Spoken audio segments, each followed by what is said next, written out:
de lo que nosotros hemos preparado vamos a preparar para ustedes. Ya van a ver la publicación realizada por el Instituto Internacional de Climatización sobre un curso un poquito más amplio de lo que es CO2 enfocado en la parte transcrítica. Y les voy a dar como que un pequeño resumen de lo que poder ver de aquí en adelante. Para comentar, yo soy peruano, soy ingeniero mecánico de la Pontificia Universidad Católica del Perú. Como bien dijo Javier, he desarrollado en lo que es aplicaciones de CO2, 7, 8 años en CO2 transcríticos y por ahí unos sistemas subcríticos para aplicaciones industriales y retail.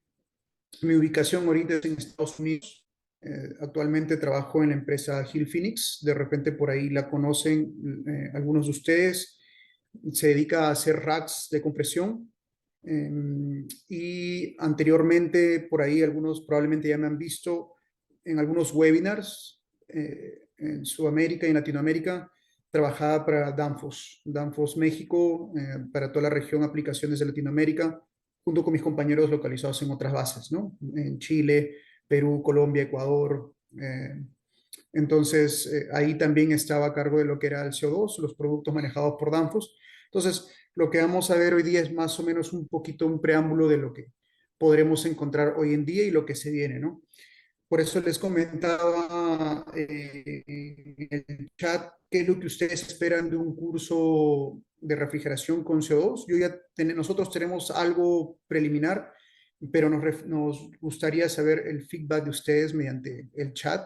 ¿Qué es lo que ustedes esperarían, ¿no? Por ejemplo, diseño de piping, selección de componentes, cómo realizar un comisionamiento del sistema, ver las diferentes tecnologías, ver puntos posibles son su mayor puntos de falla o de mantenimiento, tipos de CO2, normatividades, un poquito de seguridad, como por ejemplo conexiones de detectores de CO2, comunicación entre los controladores, ¿no? Equipos periféricos como son los gas cooler, evaporadores, deshielo por gas caliente, deshielo por glicol, recuperación de calor. Por ahí nosotros hemos preparado algunos temas que estoy mencionando, pero me gustaría que ustedes también puedan compartirnos en el chat para que yo pueda actualizar las diapositivas. Al fin y al cabo sería para ustedes, ¿no? Es cierto que de repente en el tiempo que nosotros hemos planeado, no es que salgamos expertos en CO2 y ya podríamos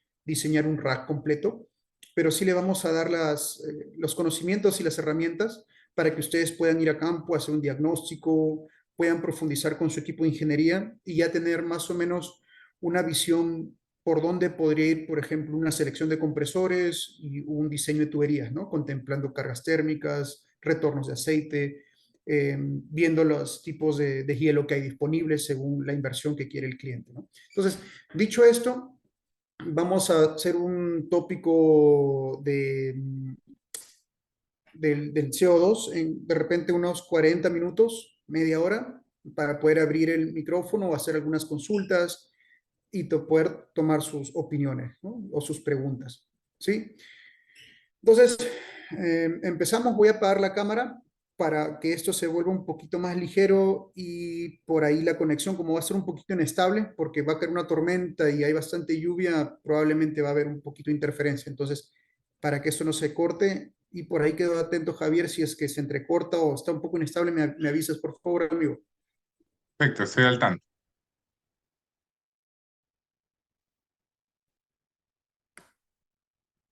Ok, listo, muchachos. Empezamos. ¿Sí se ve mi pantalla, Javier? Sí, ¿verdad? Las diapositivas. Sí, se aprecia de manera correcta. Ok, perfecto. Listo, muchachos. Antes de esto, vamos a ver un preámbulo de por qué hoy en día se ven los temas de CO2 ya con un poquito más de apogeo, un poco más de familiarización con respecto a los refrigerantes convencionales que nosotros solíamos usar. Eh, pues como nosotros estamos más familiarizados, al menos en lo que es Latinoamérica, a los refrigerantes, los freones, y por ahí también el amoníaco en gran aplicaciones industriales. Sabemos que hoy en día las enmiendas de Kigali, ¿no? Montreal, el protocolo de Montreal están cayendo ya en rugosidad en cada región del continente, ¿no? Para la desaparición de los refrigerantes que dañan la capa ozono y el calentamiento global como tal, ¿no? Entonces, a base de esta evolución han aparecido más refrigerantes, los HFO o variantes de los HFC, de los cuales sí es cierto no dañan la capa ozono y reducen el impacto de calentamiento global, pero ya comienzan a haber algunos limitantes como baja flamabilidad, el tema de cargas máximas en una instalación, ¿verdad? Entonces, poco a poco, y eso que no estamos viendo a detalle también lo que se llama los nuevos PFAS, que son derivados de esos componentes que se vuelven algo riesgosos para el ambiente y para la salud de las personas, ¿no? Es lo que ahora decimos, oye, ¿y qué alternativas busco para el futuro? Que sea algo sustentable, que no me permita realizar más retrofits, decirle al cliente, ¿sabes qué?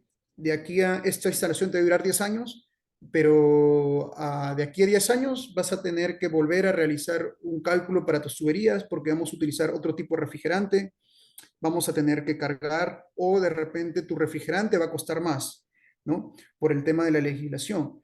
Entonces, es algo ahí donde el CO2 ahora entra con gran fuerza para aplicaciones de lo que es retail y sistemas industriales. ¿Por qué? Porque este gas, este refrigerante, es natural como tal, ¿no? Lo encontramos en el medio ambiente y es la escala de uno del calentamiento global. Lo vamos a ver en un apartado de la RAE que les voy a mostrar. Entonces, se vuelve ya más amigable con esa parte, ¿no? No tiene un retrofit a futuro.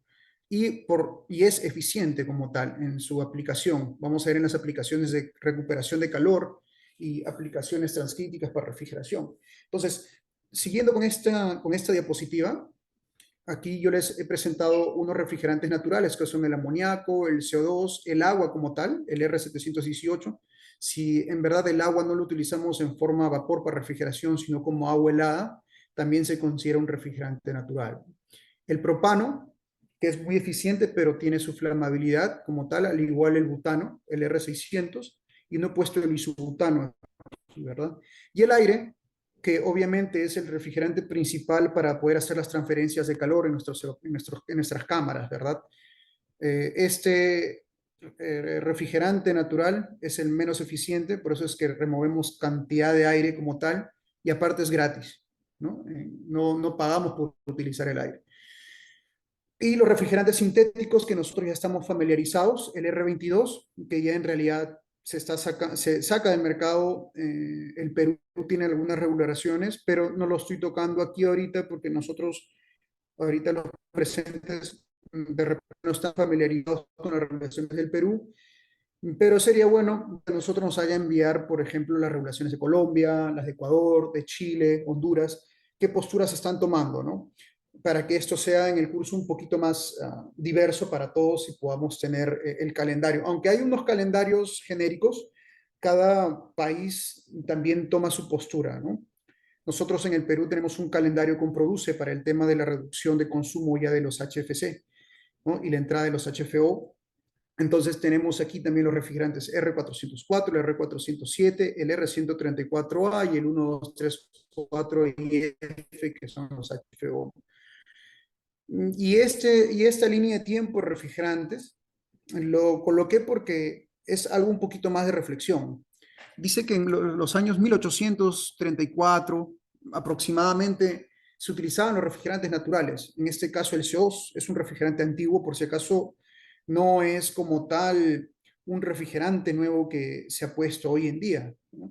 Viene de aplicaciones industriales marítimas para el tema de transporte de productos, ¿no? Igual que el amoníaco es un refrigerante muy eficiente, antiguo, y ambos de la mano hacían un sistema que ustedes han podido ver probablemente en el tema de sistemas cascadas, ¿no? Un CO2 recirculado en baja y el amoníaco en aplicaciones de media temperatura, y por ahí el glicol enfriado para sistemas de alta. Entonces, de ahí el tema sido con ese momento, hablamos de los 1900, por ahí, la tecnología era todavía un poquito no adecuada para manejar correctamente los sistemas transcríticos. Hablo de materiales para poder soportar las presiones de trabajo del CO2, los controladores para hacerlos más eficientes. Entonces, bajo esas premisas de poca tecnología en ese entonces, se realiza la investigación de otros refrigerantes, ¿no? Como los CFC, por ejemplo. Se dicen sistemas seguros por las pocas presiones que manejaban y aparte que eran refrigerantes subcríticos, ¿no? Para luego se hace el descubrimiento del proceso de agotamiento de la capa ozono bajo esos refrigerantes. Por lo tanto, se comienzan a disminuir su uso, ¿verdad? Entonces, se comienzan a fabricar los otros HCFC que tienen bajo deterioramiento de la capa ozono, pero tienen también el calentamiento global, ¿no? Y luego viene el protocolo de Montreal, ¿no? Para los CFCs y los HCFC, para luego ya estar con los refrigerantes de calentamiento de GWP alto, ¿no? Para luego bajar a los bajos GWP y otra vez utilizar los naturales. O sea, este ciclo de historia de uso de refrigerantes ha hecho que vamos a la parte inicial, a los naturales como tal. Hoy en día, sí es cierto, están apareciendo reemplazos del R448A, que son el R454C, que tiene bajo GWP, que es alrededor de 140 más o menos, que es un HFO como tal, ¿no? La combinación de HFO-HFC, pero a la vez van a generar lo que son los PFAS, ¿no? Y siempre van a estar en constante cambio del tema de las regulaciones, ¿no? Entonces es por eso que más que todo se está promoviendo utilizar los refrigerantes naturales, por ejemplo, los propanos en los chillers, ¿no? O hasta CO2 en chillers también. Y han salido CO2 con unidades condensadoras.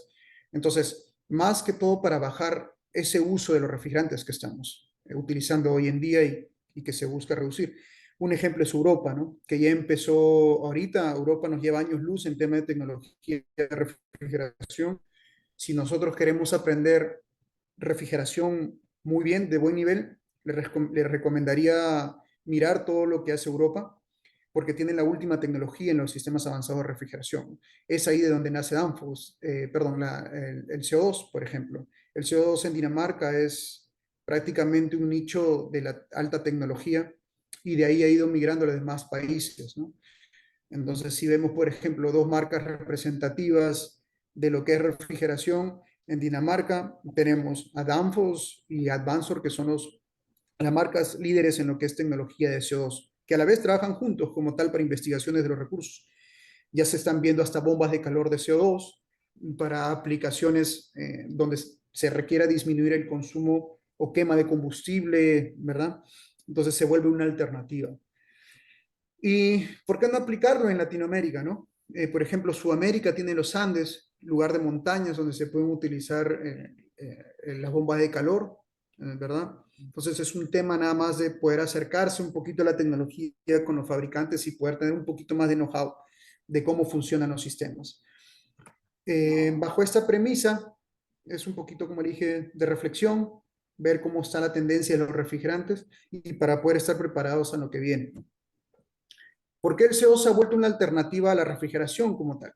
Si nosotros vemos en este diagrama pastel, ¿no? La refrigeración doméstica, un 3%, y ahora si ya vemos los refrigeradores de última tecnología que tenemos en las casas, ya son algunos de propano y butano. Si ustedes pueden acercarse y ven una hojita verde ahí en sus refrigeradoras, van a ver que contienen esos tipos de refrigerantes hoy en día. Los supermercados pertenecen un 22%, el sector público, oficinas 3%, la industria de alimentos un 15%, industria de bebidas, láctea, pesca, textil un 42%, turismo y aire acondicionado móvil, ¿no? El turismo, donde entran los hospedajes y los hoteles, ya se usa también CO2 como tal, ¿no? Los hoteles necesitan cámaras refrigeradas para conservar las comidas. Los hoteles de igual manera. Y a la par, en estas dos aplicaciones se utiliza mucho la recuperación del calor. ¿Por qué? Porque tanto en los hoteles como en en los hospitales se utilizan mucho las duchas, ¿verdad? Entonces, la recuperación de calor ahí es fundamental también y es una ventaja el COP de la recuperación del calor en un sistema de rack de CO2. Es por eso que vamos a ver en este pequeño webinar, vamos a ver esas ventajas un poquito, cuáles son las competencias con respecto a un sistema subcrítico convencional. Y aquí una tablita tomada de las RAE para poder visualizar los GWP y el deterioramiento de la capa de ozono, ¿no? Por ejemplo, los FCs como el R11, que eran los refrigerantes antiguos, dañaban la capa de ozono como tal, ¿no? Y a la vez tenían un alto calentamiento de GWP, ¿no? Un alto índice de calentamiento global. Ni qué decir el R12, el R13. Ahora, si nosotros vamos al análisis de, por ejemplo, estos refrigerantes nuevos que están saliendo aquí, sustitutos al al 507 y al R408, todavía tienen un alto índice de calentamiento global, que son 1360. Por ejemplo, si ustedes estaban familiarizados o están familiarizados con el R507, que está por aquí, tiene como 3990, ¿no? Estos números, ¿qué quieren decir como tal? Estos números quieren decir que si tú tienes una unidad condensadora de CO2, por ejemplo, instalada, ¿no? Si ustedes ven aquí el CO2 que está abajo en la manito, tiene 1 y el amoníaco tiene 0, no tiene impacto de calentamiento global. Quiere decir, si ustedes tienen fuga de un sistema de unidad condensadora de CO2, imagínense un sistema de unidad condensadora de CO2 al costado y tienen una fuga de R507, ¿no? El R507 está por aquí, donde está la manito. Es como si se le fugaran como 3.900 unidades condensadoras de CO2, ¿no? Para el impacto del GWP. Entonces, esa es más o menos la comparativa referencial que ustedes podrían tener como medición de lo que está pasando en esos refrigerantes, ¿no? Eso es más o menos lo que se trata de mostrar en este cuadro. Obviamente no estoy hablando mal de un refrigerante, nada, solamente de cada refrigerante tiene sus características, ¿no?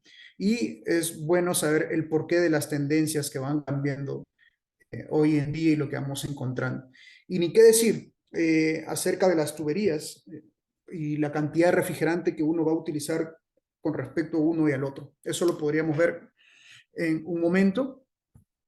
Luego, según, por ejemplo, lo que estábamos conversando hace unos momentos sobre la toxicidad, la inflamabilidad, si bien aparecen nuevos refrigerantes, como ven aquí, el R32, el R454B, el R54C, está bien, disminuyen su GWP, pero ahora ¿qué se vuelven? Se vuelven de baja flamabilidad, B2L, ¿no? Y ahora hay que tener ahí otras consideraciones por su baja flamabilidad. Es cierto, si es que por ahí hay una fuga y hay una chispa, no es que el sistema vaya a explotar como tal, ¿no? Porque baja flamabilidad, como es el amoníaco, por ejemplo, se puede prender una chispa, pero se autoapaga. Bajo ciertas consideraciones de presión y temperatura, es cuando la flama ya se vuelve un poco más agresiva, pero son un poco irregulares. Pero el tema del riesgo de la flamabilidad es algo que se debe considerar. Por eso es que cuando se utiliza este nuevo refrigerante R454C, se utilizan cargas máximas por área o por volumen, ¿no? Del lugar, del recinto, y la cantidad de refrigerante según las toneladas, en este caso puede ser de aire acondicionado, ¿no? O un sistema unidad condensadora. Por ahí hay unos videos de Chemours, creo que son los fabricantes de este refrigerante, solamente por dar un ejemplo. Tienen unos videos en YouTube muy interesantes donde se pueden calcular esas cargas máximas, ¿no? Y si se pasa la carga máxima, no es que esté prohibido como tal, pero se tienen que considerar algunas acciones de seguridad como extractores de aire, ¿no? Alarmas, por ahí. Entonces, es bueno que más o menos lo vayan buscando también para que se vayan alineando a lo que viene. Ya por ahí algunas marcas, proveedores de unidades condensadoras manejan este refrigerante, ¿no? Y se dice que es eficiente. No he visto uno ahorita para poder comparar una tecnología como tal con el CO2, con alta eficiencia, con lo que es los multiplicadores para decir que esto es más eficiente y rentable que el CO2, ¿no? Y si en algún momento lo es, solamente hay que tener en cuenta que pues, el tema de los PFAS, la derivación de los químicos tóxicos para las personas, ¿no? Y para el medio ambiente es innegable, ¿no? Y es lo que ya en Europa también se va a quitar hasta para bombas de calor, ¿no? Entonces, es más o menos este preámbulo de lo que habla este cuadrito y las nomenclaturas, ¿no? De los refrigerantes. A1, el refrigerante CO2 es considerado A1, ¿no? No tóxico, ¿verdad? De baja toxicidad, perdón, y no flamable, ¿no? Todos los refrigerantes son tóxicos hasta cierta cantidad de partes por millón, ¿verdad? Pero según ASRAE, si nosotros vamos al tema del estándar 34 o en Fundamentals o en los handbooks que el ASRAE tiene, vamos a encontrar los criterios de cuándo se considera la toxicidad y la flamabilidad de los refrigerantes como tal, ¿no? Aquí más o menos todas las diapositivas que yo les voy a presentar y van a encontrar, al menos por mi parte, en el Instituto Internacional de Climatización, van a tener referencias para que ustedes puedan consultar la fuente y para que vean pues que no es un invento mío como tal, y más que todo para que ustedes puedan manejar sus propias fuentes y biblioteca. Al final es lo que tratamos de impartir con el instituto, es por eso que acepté a trabajar con ellos, porque la idea es impartirle a ustedes, los presentes, el conocimiento necesario para que ustedes puedan seguir creciendo con su background y puedan continuar con la tendencia, ¿no?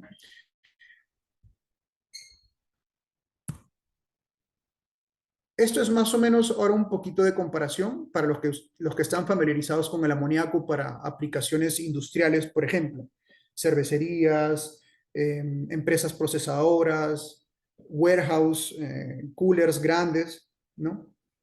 Por ahí instalaciones que alquilan recintos refrigerados y congelados. La ventaja ahora del CO2 con el amoníaco como tal, lo vamos a poder ver en un cuadro que es específicamente solo seguridad.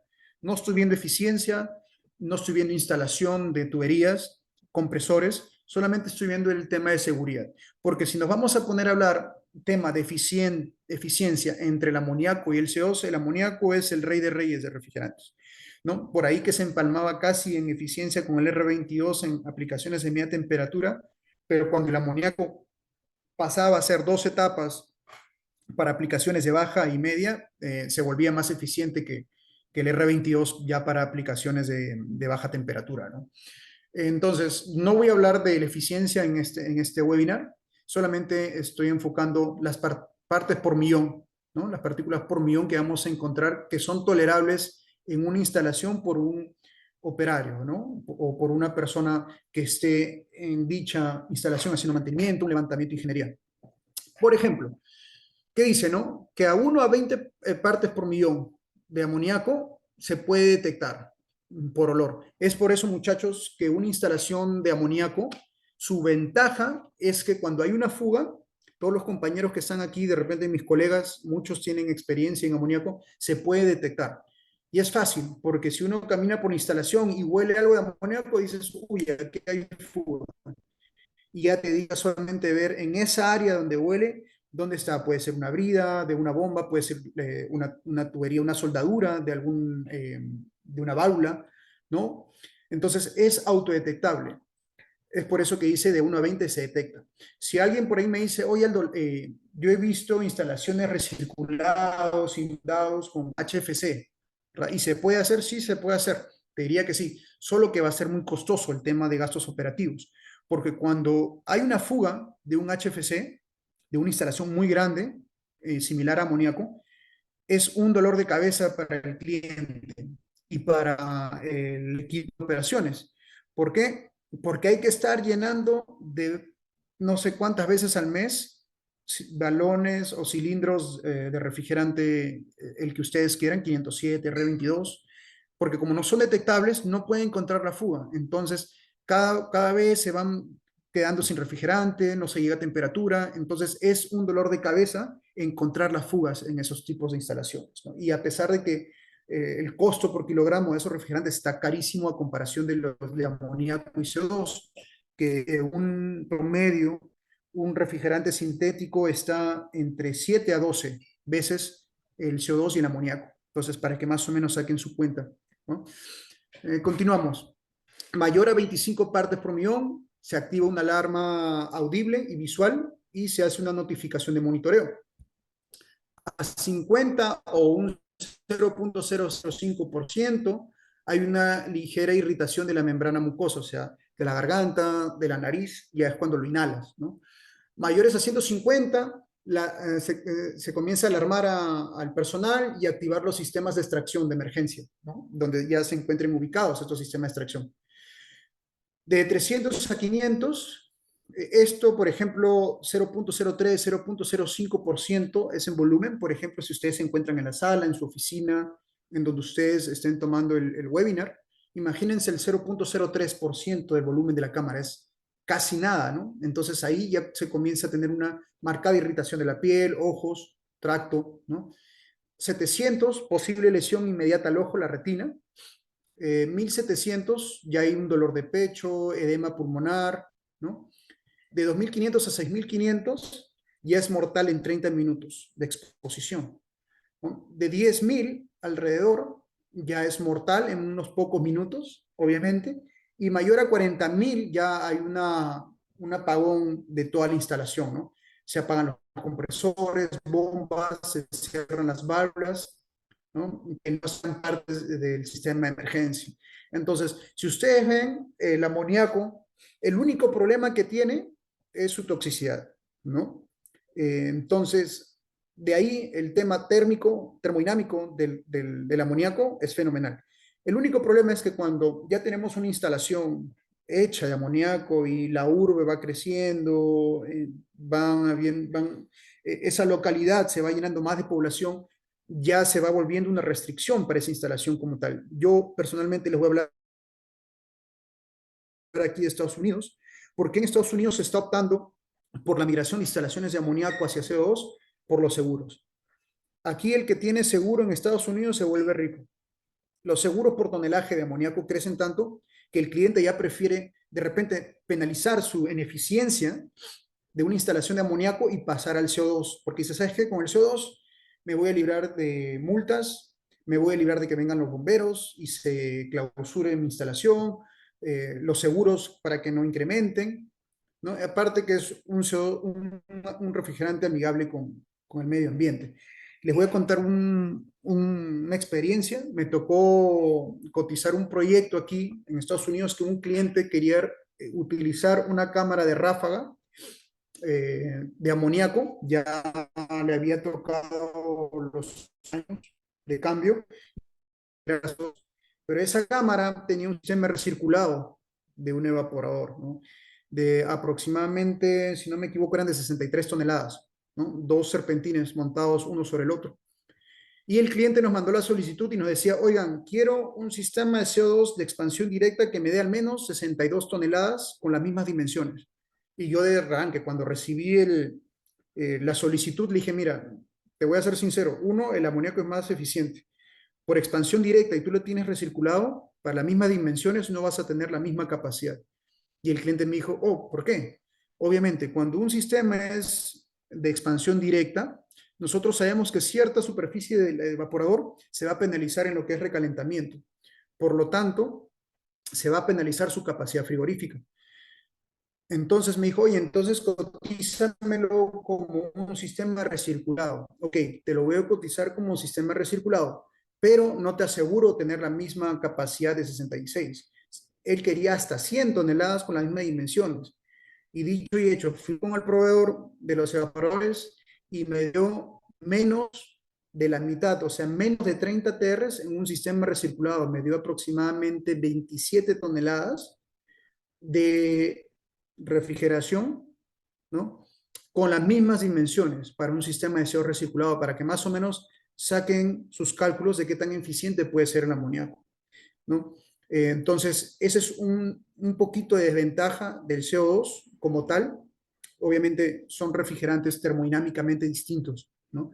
Ya si ustedes, terminando el webinar, pueden comparar el diagrama Molière de amoníaco y el diagrama Molière de CO2, van a ver que la diferencia de entalpías por kilogramo es amplia, ¿no? Entonces, pasando ahora al efecto del CO2 como seguridad, decimos, ¿no? 370, miren, este número a comparación del amoníaco que estaba aquí, voy a poner aquí el apuntador de láser, sino que cuando agrando se pierde, pero vamos a hacer el intento a ver si todo se puede ver. 370, ¿no? Dice que nosotros lo encontramos en la atmósfera, es decir, esta cantidad es donde van a encontrar ahorita donde ustedes se encuentren ubicados, en ese cuarto, en su cuarto, en su sala, en su estudio, van a encontrar esta cantidad de CO2, ¿no? Y esa es una concentración normal en la atmósfera, es decir, es parte de nuestro día a día. ¿Qué pasa si sube un límite de 5.000 partes por millón? ¿No? Según la OSHA, que es el tema organizacional de seguridad ocupacional, dice, ¿no? Ese límite superior para la detección de gas y alarmas. Se recomienda una evacuación, ¿no? Si el sistema aumenta a 20.000 y una persona está expuesta, que significa un 2% del volumen, va a haber un aumento de frecuencia respiratoria, ¿no? En un 50%. Es como si ustedes ya estuvieran corriendo y casi trotando o se vayan a la altura en los Andes y les falte el oxígeno, ¿no? ¿Por qué? Voy a hacer un puntito ahí, un paréntesis, porque el CO2 es más denso que el aire. Entonces, si el CO2 es más denso que el aire y hay una fuga, el CO2 va a tenderse a ir hacia el suelo, ¿no? Y el aire obviamente se va a ir hacia arriba. Entonces, ¿qué es lo que va a pasar en una cámara? En una cámara lo que va a pasar es que cuando hay una fuga de CO2, el CO2 se va a ir hacia la parte inferior, ¿no? Y el aire va a ir subiendo su nivel hasta pues, el CO2 lo termine de desplazar. Es por eso, a comparación del amoníaco, en que cuando hay una fuga se ve en la parte superior, los sensores de CO2, los sensores de fugas, se colocan a 1.2 metros máximo del suelo para que pueda detectarse alguna fuga del CO2 como tal, ¿no? Y ojo, estos sensores, tanto como para el amoníaco como para el CO2, no se recomiendan poner en sitios donde hay condensación, o sea, 100% humedad, ¿no? Ya que las ondas pueden fallar por la interferencia con la humedad, ¿no? Con el agua. Solamente un paréntesis por ahí. Entonces, sigamos aquí con 30.000, dice, ¿no? Aumento de la frecuencia cardíaca en un 100%, ¿no? La frecuencia cardíaca sufre alteraciones y respiración resulta prácticamente imposible, se genera un dolor de cabeza, mareos, ¿no? Y su duración. Y a los 100.000, o sea, un 10% de la cámara, si ustedes dividen en la mitad, luego la mitad, luego la mitad, llegan al 10%, puede haber que una persona expuesta pueda perder la conciencia e incluso se pueda generar la muerte. Entonces, cuando hay una fuga de CO2, siempre se tiene que entrar con una cámara, con una máscara y un balón de oxígeno. Por si acaso, muchachos, el CO2 no es explosivo, ¿sí? Por lo tanto, si por ahí hay una pregunta, me anticipo y dicen, oye Aldo, ¿se puede utilizar de hielo por resistencias eléctricas? Claro que sí, ¿sí? No hay problema de flamabilidad o alguna explosión. ¿Ok? Aquí un cuadrito de seguridad, más o menos de lo que podríamos encontrar en un balón de tanto de amoníaco, de CO2 y propano, ¿no? Este rombito ahora último es lo que se está viendo y me gustaría que también se familiaricen, ¿no? ¿Qué nos dice la OSHA de estos tres refrigerantes y qué significan cada símbolo? Dice, ¿no? El azul es la salud, ¿no? Uno es ligeramente peligroso, si aquí vamos a ver. El 2 es riesgoso, el 3 es extremadamente riesgoso y el 4 es mortal, ¿no? El 4, si ustedes ven, el CO2 es 1, ¿no? Es un riesgo leve, ¿no? Por lo que ya vimos. No es flamable, de su inflamabilidad, dice, ¿no? 4, el propano es extremadamente inflamable, ¿no? Inflamable el número 3, combustible el 2, combustible si se calienta 1, que es el amoníaco, ven, a ciertas condiciones, y 0 no se inflama, ¿no? Ahí está, ahí lo tenemos. Luego, el 0, ¿qué dice? Radioactividad, ¿no? El amoníaco, ni el propano, ni el CO2 son radioactivos, ¿no? Son estables. Y el tema de aquí, de riesgos especiales, no tienen nada, ¿no? En realidad, está en blanco. Por lo tanto, son refrigerantes por esas partes de la reactividad y riesgos especiales a no considerar, ¿no? El riesgo a la salud del propano y el CO2 no son tan riesgosos como si lo fuera el amoníaco, pero el propano, como ven aquí, es algo flamable, ¿no? Entonces, esto, Aldo, ¿por qué recalcas el propano? Porque el propano también se está viendo en algunas aplicaciones como aires acondicionados. Entonces, para tener un aire acondicionado propano, por ejemplo, tenemos que tener en cuenta el tema de sus cargas máximas, ¿no? Por volumen área. En un tema, un chiller, no hay problema porque el chiller va a estar alejado de la instalación y lo que va a estar recorriendo dentro de las instalaciones es agua helada o un glicol, ¿no? Entonces, hay unas normatividades europeas por ahí para que los puedan revisar, que se realizan cargas máximas, los cálculos de las cargas máximas por aplicación y ubicación del equipo. ¿Sí? Más o menos les voy dando unos tips ahí para que lo puedan ver. Y vemos aquí, ¿no? ¿Qué diferencia hay entre un transcrítico y un sistema tradicional? Aquí me he tomado el tiempo de hacerles una simulación rápida, solamente referencial, utilizando un Cool Selector. Es un programa de Danfoss. La verdad, los que tomen el curso, aparte que yo he trabajado en Danfoss, siento que las herramientas que ellos manejan para el público en general, para usuarios, para clientes, es muy completo en realidad. Entonces, no se sorprendan si por ahí ustedes van a ver muchas diapositivas con Danfoss. Por ejemplo, aquí vemos el diagrama de Molière de dos refrigerantes, del R448, que es el reemplazo del 404 y 507, y el R744, que es el CO2. Si nos enfocamos en un sistema tradicional subcrítico, obviamente subcrítico, esto es muy importante, muchachos, que tienen que tener claro qué es un sistema subcrítico. Nosotros en un diagrama de Molière tenemos un punto que se llama el punto crítico, que está aquí, que en este refrigerante no se ve porque es muy alto, y tenemos un punto triple, que está en la parte inferior, ¿no? El punto crítico significa que trabajar por arriba de ese punto, las densidades tanto de líquido y vapor van a ser iguales, por lo tanto no va a haber condensación. No se va a diferenciar ambos fluidos por la parte superior. Entonces, para el R448 en un sistema tradicional va a trabajar por debajo de ese punto, lo que vamos a tener una condensación del refrigerante, ¿no? Entonces, nosotros tenemos estas descargas de temperatura de 96 grados, por ejemplo, ¿no? Para condensar a 44.4, que es más o menos clásico cuando tenemos una unidad condensadora expuesta a 30, 32, 34, o un rack de HFC a temperaturas de 34, 35 grados aproximadamente, ¿no? Entonces, ¿qué versatilidad tiene o bueno, qué características tiene este sistema trabajando en subcrítico? Cuando trabaja en subcrítico y nosotros queremos utilizar una recuperación de calor, ¿no? Por ejemplo, yo quiero calentar agua hasta 40 grados, tenemos que estar por arriba de esa temperatura. Entonces, la limitante de un sistema subcrítico es esta zona de recuperación de calor, ¿no? Si se ven, es un poquito limitada por la parte de condensación, ¿cierto? De ahí el sistema es, como ustedes ya lo saben, expansión, evaporación, compresión. Este es un sistema de dos grupos de succión, de media el rojo y de baja el azul, ¿no? Entonces, bajo este mismo criterio, vamos a ver qué es lo que pasa en un sistema transcrítico de CO2. Aquí lo estoy haciendo en un sistema general booster, ¿sí? De dos grupos de succión. El azul es de baja temperatura y el rojo es de media y la descarga, ¿no?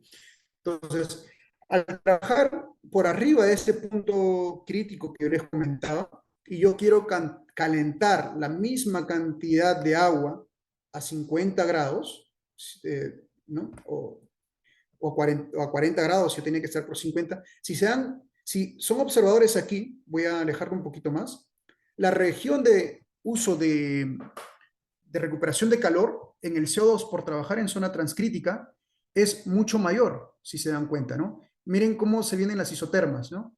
Las isotermas aquí vienen a delimitar, en este caso también algunas presiones, ¿no? Para una misma isoterma por arriba del punto crítico hay varias presiones. Entonces, esa es la versatilidad del CO2. Al trabajar en transcrítico y nosotros queremos un cliente que tenga un aprovechamiento de la recuperación del calor, el sistema mismo por controlador puede subir la presión de descarga, obviamente teniendo en cuenta los limitantes del sistema, por ejemplo, no sobrepasar las presiones máximas de diseño de los componentes, ¿no? Va a subir, y obviamente cuidando la temperatura de descarga para el deterioramiento del aceite, va a llegar hasta donde el cliente, por ejemplo, necesitaba. Voy a hablar en general, 90 kilowatts de recuperación de calor, ¿no? El controlador, sea el que sea, va a elevar la presión del rack hasta llegar a esos 90 kilowatts. Obviamente, muchachos, obviamente, el controlador va a tener en cuenta primero la demanda de refrigeración, porque si ustedes saben, ¿no? Cuando nosotros levantamos la presión de descarga, penalizamos la capacidad de compresión, ¿no? Por lo tanto, si yo estoy aumentando la descarga de presión, los compresores probablemente ya no me den, no sé, 30 kilowatts o 50 kilowatts de carga térmica en media temperatura, ¿no? Pero como nosotros sabemos, todo sistema de refrigeración no trabaja al 100% siempre. Siempre hay un factor de diversidad, ¿verdad? Por ejemplo, en una tienda de supermercados, la cantidad de vitrinas y los evaporadores de las cámaras, entre todas ellas dan un factor de diversidad al funcionamiento del rack. Es decir, los racks pueden estar trabajando entre un 80-85% de su capacidad, de 100%, y sin contar que tienen variadores de frecuencia, en el caso del CO2, ¿no? En algunas instalaciones de HFC se contemplan o bien digitales, ¿no? O bien variadores de frecuencia o descargadores. Pero en este caso, bueno, continuando con esa aplicación, es la versatilidad, ¿no? Se penaliza un poco la capacidad de refrigeración para poder alcanzar la demanda de calor de rechazo. Alguien por ahí me puede decir, Aldo, ¿y qué pasa cuando el calor de rechazo que demanda el cliente no alcanza? Algunos de ustedes habrán visto que el cliente tiene baterías al costado, ya sea por resistencia o por quema de algún combustible, para poder ayudar al rack en la recuperación del calor. Oye, Aldo, pero al final pues voy a seguir utilizando resistencias o combustible si es que no llego con la necesidad de recuperación de calor del CO2. Es cierto, pero tu consumo va a ser menor, obviamente, ¿no? Si con el HFC lograbas, no sé, digamos, consumir 80 kilowatts de resistencia, ¿no? Estoy diciendo un número por decir, con el CO2 de repente lo puedes bajar a 40 o lo puedes bajar a 30, ¿no? Porque ya vimos la cantidad de calor disponible que puedes lograr con el CO2. Y bajo esas premisas es lo que funcionan las bombas de calor, ¿no? Con el tema de calentar agua, ¿no? Entonces, esto es lo que más resalta probablemente en una aplicación transcrítica y subcrítica enfocados en la parte de alta. Y es ahí donde vienen, como les comentaba hace unos momentos, ¿no? La aplicación de hospitales y hoteles. Por ahí de mis clientes, de los que les doy alguna asesoría, me preguntan, Aldo, ¿y cómo es la evolución de la tecnología en el Pacífico como tal, ¿no? En toda Latinoamérica, en Centroamérica. Pues ya es una realidad como tal, ¿no? Por aquí tenemos varios compañeros que ya están en Uruguay, Chile, Ecuador, Colombia, no manejar mentir, que los sistemas transcríticos ya es un boom por ahí, ¿no? Ni qué decir, los hermanos de Chile ya tienen varias tiendas y aplicaciones industriales con transcríticas. Igual Colombia, por ahí el Grupo Éxito, que es una empresa que hace estudios de eficiencia energética para instalaciones de refrigeración, ha podido poner el CO2 en las instalaciones ahí en Colombia, ¿no? En Costa Rica, mi empresa suele cotizar también para allá, hasta hace unos años. Ahora nuestra hermana Advansor es la que se encarga de lo que es Centroamérica y Sudamérica. Ya se están utilizando sistemas transcríticos en Honduras, en Nicaragua, y son climas caribeños, ¿no? Es decir, que tienen una temperatura caliente. Y ahí es donde entran las tecnologías de eficiencia, ¿no? Para compresores paralelos, multiyectores de alta presión y líquido, para poder aumentar el COP y ser de repente no tan cercano a la eficiencia del R22, pero dices, oye, no soy tan eficiente, pero soy amigable con el sistema y si lo utilizo para recuperación de calor y le veo otras facilidades o versatilidades al CO2 como instalaciones de producción de tuberías, en diámetro, en soldaduras, en refrigerante, pues se vuelve una opción bien competitiva, ¿no? Esta es más o menos una recuperación de calor, esquema de lo que hay. A mí me ha tocado eh, poder cotizar para Nueva York un rack donde se utiliza la descarga del CO2 directamente, ¿no? Obviamente regulada, y hablando con el proveedor de la manejadora, utilizar la descarga del CO2 caliente dentro de un coil en vez de utilizar resistencias eléctricas en una manejadora para calentar el aire, deshumidificarla de luego. En vez de utilizar esa resistencia, se utiliza un serpentín por donde pasa el CO2 caliente y de esa manera calentar el aire. Entonces ya es una aplicación de lo que es la recuperación de calor como tal, ¿no? Se disminuye el uso de resistencias en las manejadoras. Se puede tener el tema de recuperación de agua potable también, calentar agua para servicios, ¿no? Para duchas, para lavado, ¿no? O también para calentar un glicol para deshielos de pisos, ¿no? Hasta para aplicaciones de calefacción o algún deshielo. Oye, ¿sabes qué, Aldo? No voy a utilizar deshielo por hot gas porque la cantidad de glicol disponible caliente que tengo en mi sistema lo puedo utilizar para deshielo por glicol en mis cámaras o en mis vitrinas. Ah, pues eso está excelente, ¿no? Si de por sí el deshielo por gas caliente es el más eficiente, eso no quiere decir que si tú tienes un recurso disponible, como es este caso, el glicol caliente, lo puedas utilizar para deshielos. Entonces, bajo esas aplicaciones, se vuelve más rentable todavía la recuperación de calor. Aquí he tomado yo esta referencia, si ustedes ven, esta es una unidad de Heat Recovery de Danfoss, que tiene un esquema muy completo y una animación de cómo van los flujos, ¿no? La descarga, por ejemplo, de aquí del CO2, ¿no? La parte roja caliente, una válvula de 3 vías para derivar si es que se necesita recuperación de calor para luego por el azul y reducir la presión bajo la válvula de alta presión y continuar con el sistema de refrigeración. Y por aquí el sistema de agua caliente, ¿no? Para la distribución de usuarios. Más o menos ya aquí es el diagrama de Molière, ¿no? Las temperaturas que se alcanzan de descarga de CO2, ¿no? Entonces, es más o menos lo que me habla este grafiquito de aquí. Y por aquí unos componentes adicionales, por ejemplo, este es el software de POC, lo que tengo acá a la izquierda, los compresores comprados ya por Danfoss. Es una aplicación donde tiene, oye Aldi, ¿puedo utilizar el CO2 solamente en media temperatura como la aplicación de un chiller? Ah, claro que sí. Puedes utilizar un chiller como tal de CO2. No esperes ser tan eficiente como el R410, obviamente, pero si por ahí estás aplicando un chiller para un hotel o para un hospital, acuérdate que puedes utilizar la recuperación de calor y eso va a hacer que tu inversión tenga un payback excelente, ¿no? En esta aplicación ya lo explicaremos a detalle, en este dispositivo lo explicaremos a detalle en un curso más adelante, ¿no? Simplemente aquí quiero que vean los corazones de la aplicación más importantes, que es una válvula de alta presión como tal, y la válvula de bypass, que a comparación de las otras aplicaciones subcríticas, es lo que vamos a resaltar en una aplicación de CO2, ¿no? Estos son los dos componentes principales para que el sistema transcrítico de CO2 pueda ser estable como tal en su funcionamiento, ¿no? Estas dos válvulas en un sistema subcrítico no la encontraremos como tal, ¿no? Y por ahí un recibidor, pero es a baja presión, porque el recibidor convencional de un subcrítico lo tenemos a condensación de temperatura ambiente, ¿no? Y según la presión de lo que maneja el refrigerante como tal, ¿no? De ahí los otros componentes son familiares, filtros,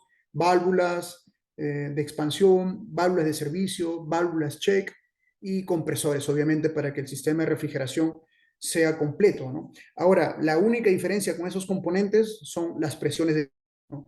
Hay componentes de freón de 40, 45 bares que se pueden instalar en las partes de baja temperatura, ¿no? Porque las presiones van a estar por debajo de esas presiones de diseño. Entonces, hay algunos componentes compatibles con eso, ¿no? Solamente hay que saber seleccionarlos de tal manera de que cuando estén en operación no fallen. Por ahí en algunos bosquejos que nosotros vamos a encontrar, que yo les voy a presentar, van a haber algunos controladores de referencia. Podríamos tocar el tema de los controladores de no tan profundo. La verdad, muchachos, no soy un ingeniero de control, soy ingeniero mecánico de profesión, pero trabajar en Danfoss me ha ayudado muchísimo a entender los controladores, ¿no? Señales, salidas digitales, entradas digitales, analógicas, qué se puede hacer con un misceláneo. No a gran escala de decirte, oye, tráeme un controlador y te lo programo, pero podríamos ver en general, oye, tengo en este controlador, qué señal necesito para esta válvula, ¿no? Si es una válvula con una entrada analógica o de cuatro, que es de pasos, con cuatro líneas, ¿no? O es una de pulsos. Entonces, con eso podríamos ya decir, oye, y el controlador, estos seteos de datos, por ejemplo, qué es lo que tengo que poner, qué señal va a tomar para variar la válvula de alta presión, ¿no? Mis ventiladores del gas cooler, ¿no? Entonces, con eso podríamos estar viendo. Y por ahí algunos tipos de falla que podemos encontrar en un sistema. Y obviamente, la sugerencia que siempre soy, siempre en una válvula de expansión, ponerle un filtrito de malla o un desecante. ¿Por qué? Cuando yo trabajaba en Danfoss, había varios clientes que me llamaban, ¿no? Oye, Aldo, la válvula que me seleccionaste no da simplemente. Yo veía la corrida y la válvula estaba en una capacidad de un 50-55%. Entonces me parecía muy extraño, ¿no? Pero antes de tocar la válvula, yo le decía, oye, está bien energizado, hiciste un barrido con nitrógeno, tienes un filtro antes de la válvula. No, no tengo filtro. Ah, ya, entonces lo que vas a hacer es apagar la solenoide, ordena que se apague, que cierres, tienes una válvula antes de ella, haz tu despresurización y abre la válvula, ¿no? Para que veas qué es lo que hay adentro. Entonces, certeramente, en la parte de adentro, habían componentes extraños, ¿no? Como hollín, por ahí restos de soldadura, ¿no? De algún corte de tubo. Entonces, eso obstruía la válvula.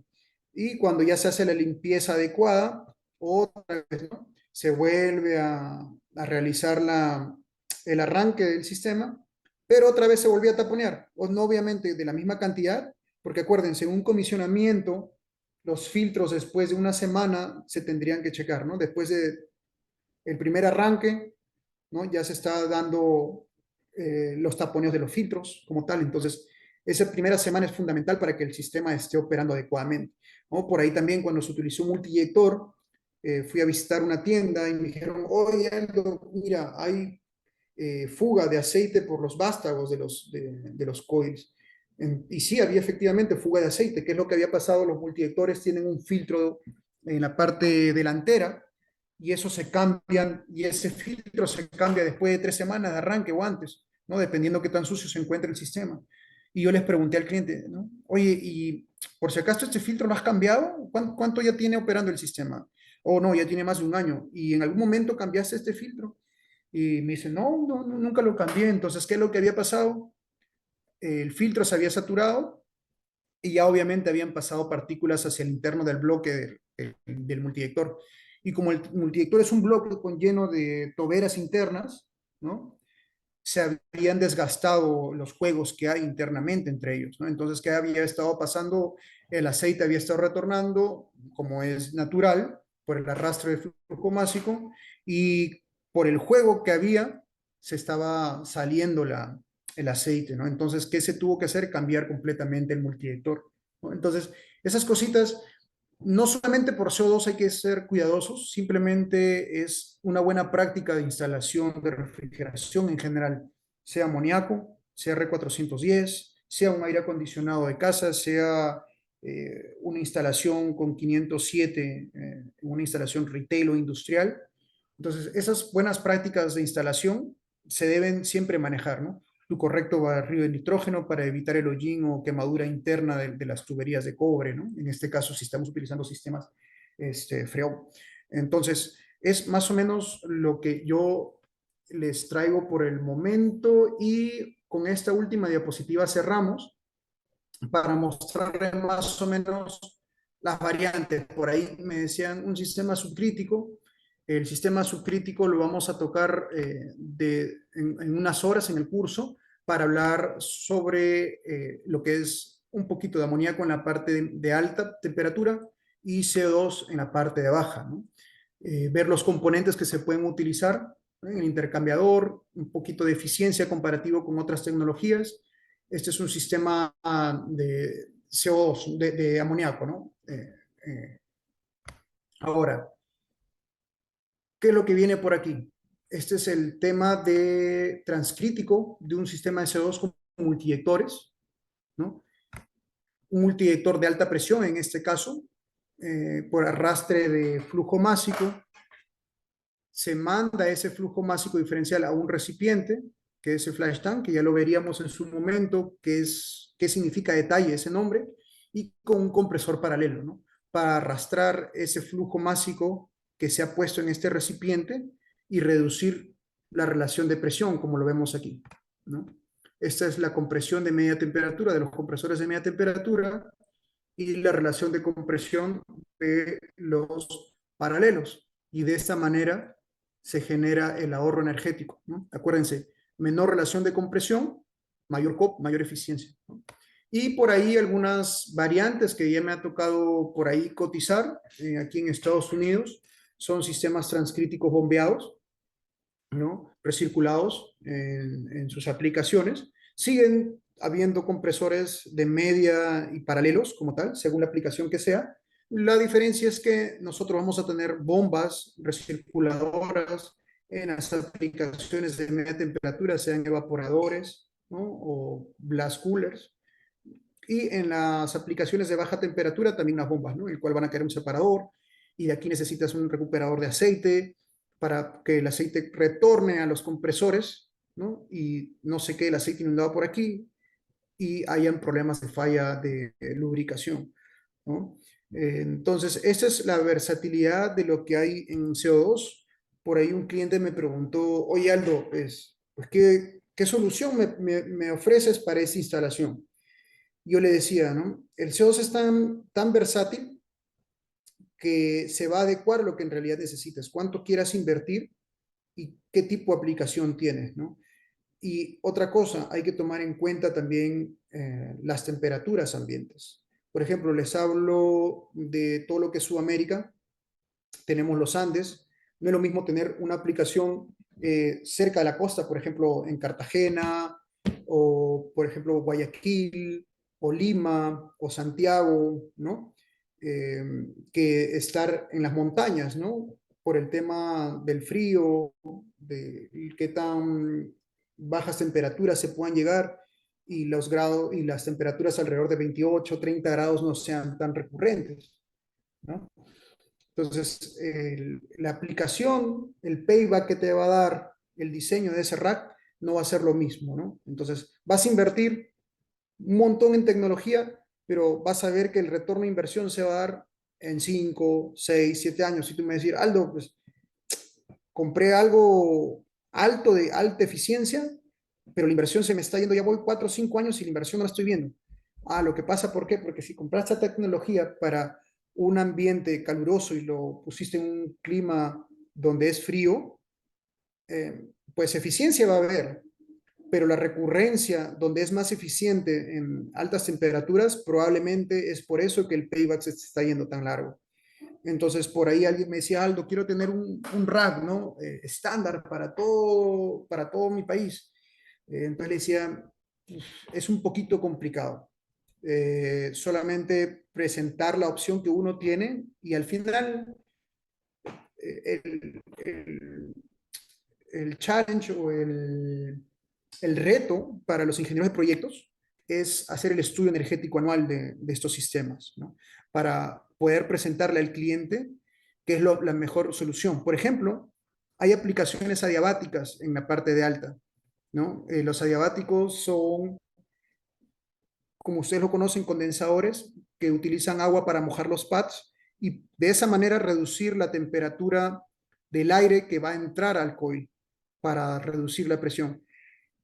Es eficiente para reducir la presión, pero cuando hay consumo de agua ya se vuelve algo adicional en dónde realizar el estudio hacia el cliente, porque si el cliente sufre un poquito en ciertas regiones de suministro de agua, pues va a ser un problema, ¿no? Y por ahí se puede volver un grave problema si las horas de operación húmedas de ese adiabático son muy frecuentes y el cliente te va a decir, oye, es mejor comprar un evaporativo, una torre de enfriamiento, porque el adiabático está que me funciona casi todo el tiempo en operación húmeda.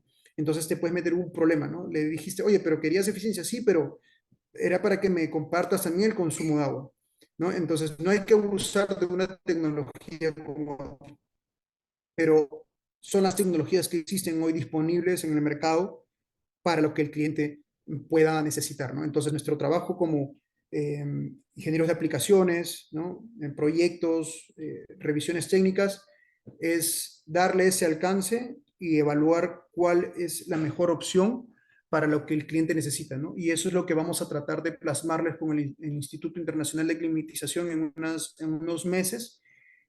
Poder tener estas herramientas para que ustedes puedan tener más a favor cuando vayan a evaluar un proyecto. Entonces, yo creo que hasta aquí viene lo que yo les he preparado para este webinar de una hora. Es más o menos, como han visto, una presentación general de los sistemas. Y yo por ahí de repente abro el micrófono unos momentitos, de repente unos 5 minutos, Javier, para ver si por ahí hay alguna pregunta o alguna sugerencia. Este, yo sé que va a quedar un poco corto porque somos bastantes. Y, y Gracias a bueno, todos los participantes, somos 97. Y pues yo sé que van a haber muchas preguntas, pero les recomendamos que si pueden escribirlas por el chat y nosotros vamos a recabar esa retroalimentación para que el curso que se pueda venir cumpla con los objetivos de cada de los presentes que están aquí y los que los veamos de aquí a unos meses, ¿no? sí, correcto, ya un poco teníamos un adelanto de que nos iba a quedar muy corto el tiempo seguramente para poder absolver algunas dudas. Eh, estamos, justo ahí, hay unas preguntas sobre la aplicación que mostró después del Cool Selector, es una consulta reiterativa. Sí, ¿cómo se llama el nombre de la aplicación? Dice. ¿Cuál será? A ver si me dicen, porque el Cool Selector, bueno, no lo toqué aquí, solamente los toqué en los diagramas de Molière, o se refieren a este de aquí, de la unidad de recuperación de calor. Ok, si es Eh, este es como una aplicación, es un videíto que ustedes van a encontrar en la página de Danfoss. Ustedes entran a Danfoss y ponen exactamente así como está aquí, Heat Recovery Unit, y les va a salir la aplicación. Bueno, el video de cómo funciona este circuito. En realidad no es como una aplicación como tal. Me lo pirateé un poquito del video, le di su captura de pantalla y lo puse en la diapositiva para mostrarles esquemáticamente cómo funciona la recuperación de calor. bien, sí, preguntan también costo-beneficio de instalar un sistema de CO2 frente a uno de freones o de amoníaco. Ok, creo que eso lo expliqué un poquito mientras conversaba con ustedes, pero lo vuelvo a repetir, no hay problema. El CO2 contra el amoníaco, si es que quieren competir por eficiencia, no es una buena estrategia. Una estrategia contra el amoníaco van a ser las tuberías de succión, uno, y que no es tóxico, ¿no? No, como vimos hace unas diapositivas anteriores, por los temas de los ppm, no hay mucho riesgo de algún paro de todo el sistema, ¿no? A comparación de la exposición con lo que hay con el amoníaco. Por esa parte, si ustedes quieren competir con el amoníaco, podría ser una estrategia como tal, ¿no? El CO2 no necesita tan grande como el amoníaco un cuarto de máquinas. Por ejemplo, el amoníaco necesita un recibidor vertical o un termosifón, necesita una recirculadora, necesita bombas, necesita unas tuberías muy grandes, ¿no? Entonces, por esa parte, la instalación del amoníaco es un poquito también caro. El CO2 es más compacto en racks, pero eso sí les voy a decir, a veces cuando la instalación es muy grande, el, ya el amoníaco se vuelve un poquito más, se vuelve mejor, porque hay compresores pues de 250 HPs, 500 HPs, ¿no? Tornillos, y eso te reduce la cantidad de racks que hay, que puedas tener. En un rack probablemente puedas tener hasta 15 compresores reciprocantes, ¿no? En cambio, todos esos compresores reciprocantes lo puedes reemplazar por 2 o 3 compresores tornillo, según la aplicación en amoníaco, ¿no? Pero pues vas a tener que diseñar cada parte del sistema en amoníaco, ¿no? Independientemente, en comparación con un rack que todo es compacto. Con respecto al HFC, en eficiencia, el CO2 va a ser más eficiente que un sistema R448, y lo puedes comparar también por un tema de gastos operativos, como los comenté hace un momento.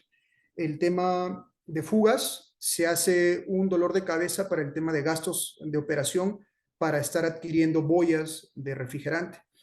Otro, si ustedes hacen un cálculo rápido de un diseño cualquiera en CO2, en el Hull Selector, van a ver que las tuberías de succión del CO2 son prácticamente 4 diámetros abajo de un HFC.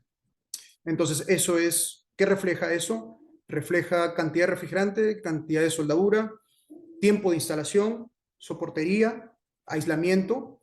Probablemente en el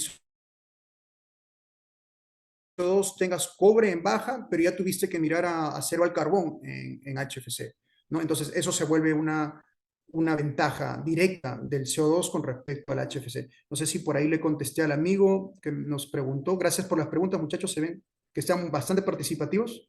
Muy buena presentación, Inge. La que servía para hacer un esquema de CO2. Oh, ya, ya, ya.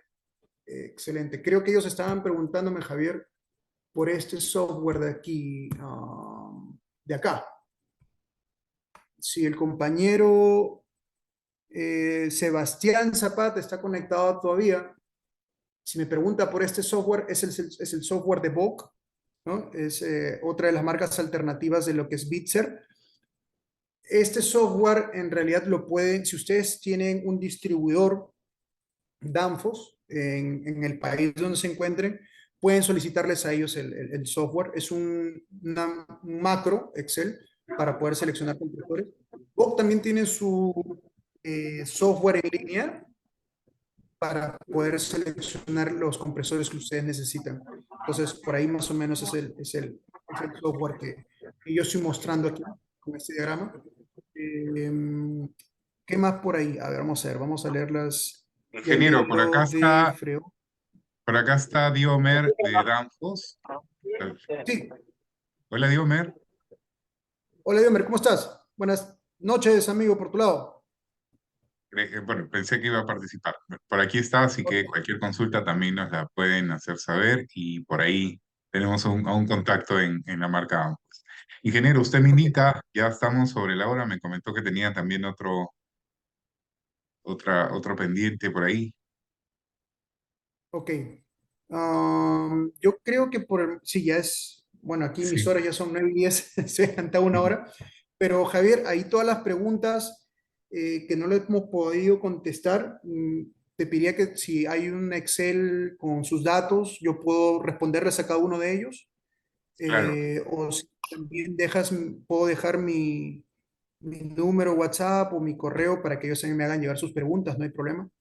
Perfecto, gracias ingeniero. Como siempre, una excelente una participación, presentación también. Se nota mucho sus conocimientos y estamos pues a unos meses, el 7 de noviembre estamos empezando el sepitario del CO2. Con todo gusto, pues estamos más que complacidos de contar con su participación y a todos los participantes del evento del día de hoy se les está brindando una tarifa especial. Nos pueden contactar por WhatsApp, por ahí los he venido motivando. Con todo gusto nos escriben, ahí está también el correo y contacto del ingeniero Aldo. Y estaremos seguramente viéndonos en el seminario a programar este 7 de noviembre, ingeniero. Ok, Javier, muchísimas gracias por la invitación, por la oportunidad de estar aquí. Gracias a todos por su presencia. Han sido bastantes, bastante público. Sí, sí, Espero sí. verlos pronto y seguimos en contacto. Y no se olviden de hacernos llegar sus sugerencias de qué es lo que esperan en el curso y a prepararlo con todo lo que tenemos ya. así es, ingeniero. Muchas gracias por su participación. Gracias a todos y cada uno de los participantes del evento del día de hoy. Este evento